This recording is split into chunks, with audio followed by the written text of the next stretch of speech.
The world has seen countless murders, but one killing stands above all others. One death that has shaped the world. Malekith, son of Aenarion, was betrayed. The Elven princes crowned Bel-Shannar as the second Phoenix King. So Malekith brooded and poured his hate into a single cup. Malekith toasted Bel-Shannar, then stepped over his dying body and into the sacred flame of kings. But the fires stripped his flesh, and with a final scream, he hurled himself back from whence he came. His body was taken north, and a suit of armor forged. Malekith was reborn. The Witch King, and in his shadow, legions raised. Decades of civil war followed. Then Malekith embarked on the most ruthless of plans. His sorcerers would unbind the magic of the Great Vortex. Created by Kalador Dragon Tamer and his elven mages, the Vortex siphons the winds of magic, keeping the demon tide at bay. Malekith's spell was flung at the Vortex, but Kalador himself broke through the mists of time to deflect the titanic force back at its casters. The Shadowlands were ravaged, sundered.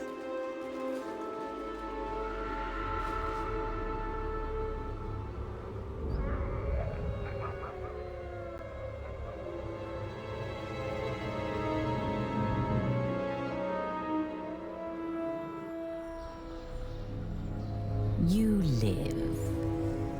You die. You live. You die. Servants, you amuse me. The dragon with two tails hangs in the sky, and you indulge in petty games. You summoned me, Your Highness. You bring this witch here. She's well versed in lore and prophecies. She will betray you, my son, as all have done. She's indebted to me. I have her soul.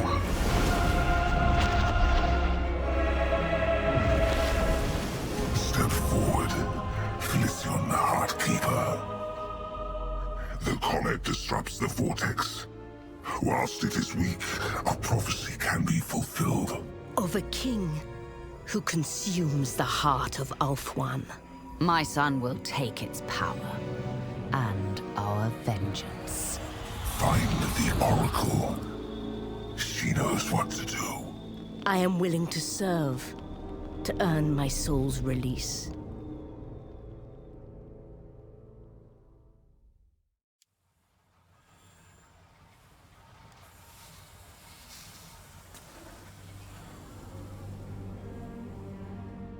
The ritual cast, and magic bound within the scrolls of Hecate was unleashed, lighting the dark skies of Nagaroth.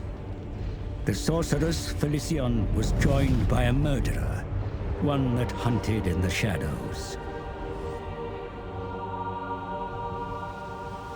They looked upon the island across Poison Shore and waited. Approaching the island was all but impossible. Yet the ritual gave the sorceress ingress.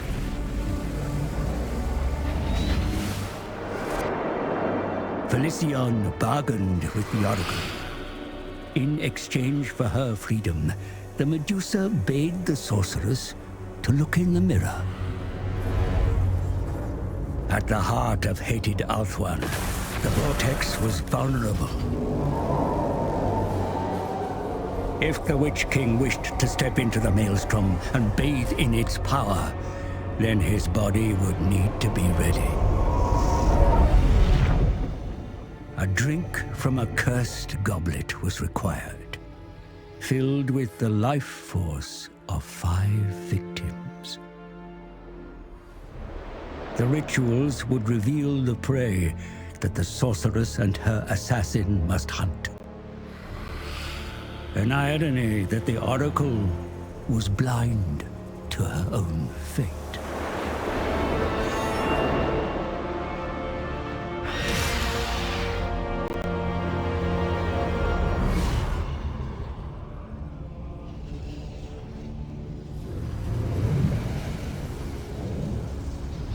Four more rituals, 4 more sacrifices needed to fill the goblet. Then the Witch King may drink and be ready to enter the vortex. More of Hecate's scrolls must be found.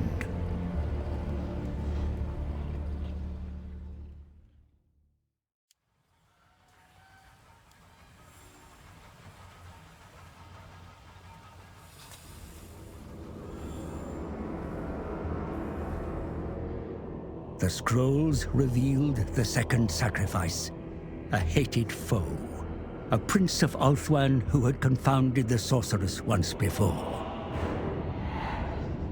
The assassin took his blood, and she reveled in death.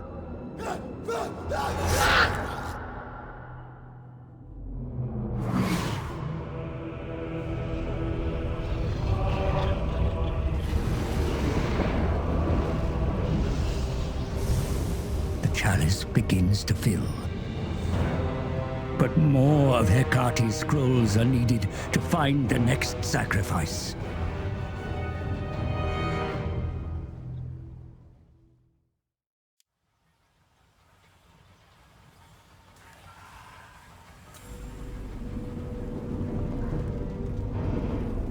The third victim was also known to the sorceress, but this was no enemy. The pupil looked upon her teacher and saw the true cost of dark magic.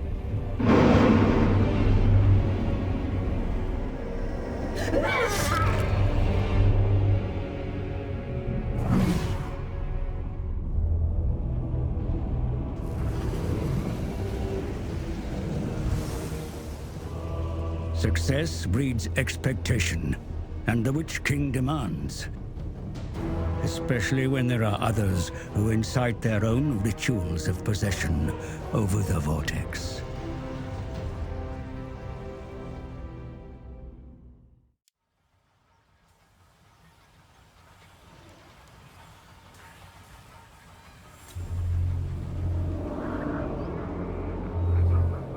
In the north reigned the fourth sacrifice.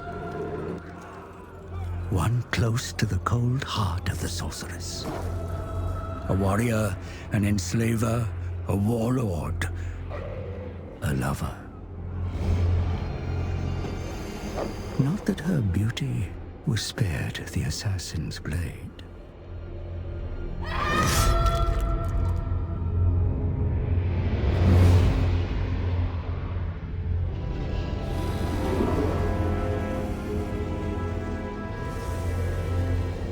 The prize of a murdered paramour is not to be given freely. Only a brother could offer a sister such a gift.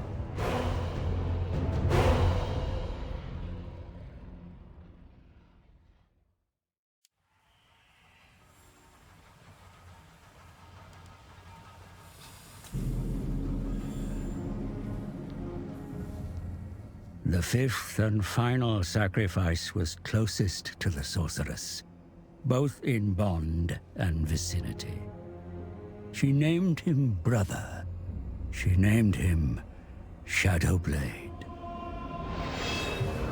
But he was not the victim. He never was.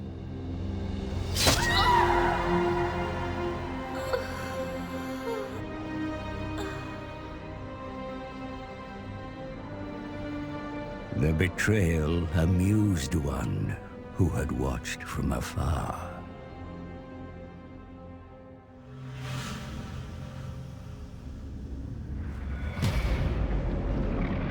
fabric of reality was torn. From the realm of ruin, the Skaven's horned god mocked its prey and revealed his plan. The celestial event that weakened the Vortex was of Skaven design. A parody of the true comet. The Council of 13, the Rat Men's highest authority, were architects of this grand manipulation.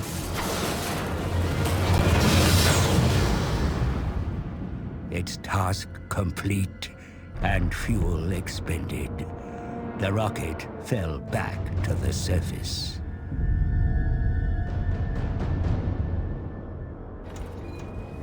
When wreckage was discovered, its purpose remained unclear until now.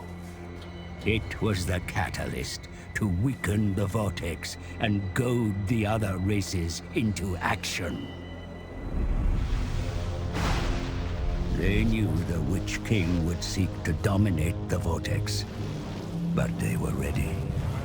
Every ritual cast, the magic was stolen, absorbed into the Horned Rat's bell. Now soaked in ritual power, the bell will be moved to Ulthuan's heart.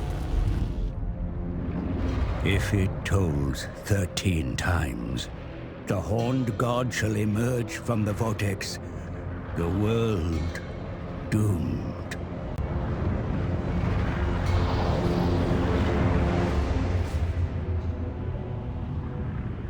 While other races focused on controlling the Vortex, the Rat Men have been using a cursed bell to steal their ritual magic. There's no time for a murderer to grieve his sister.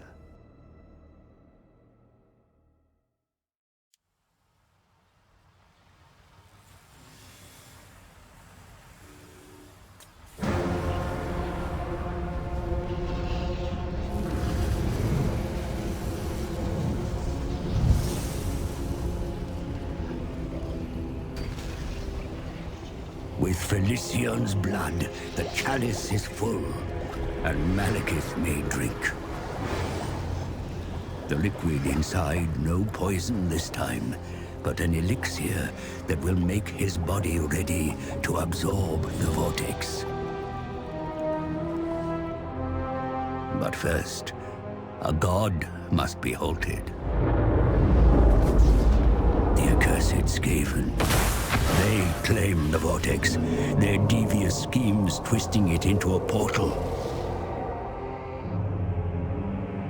If the bell sounds 13, the Horned God steps unto the mortal realm.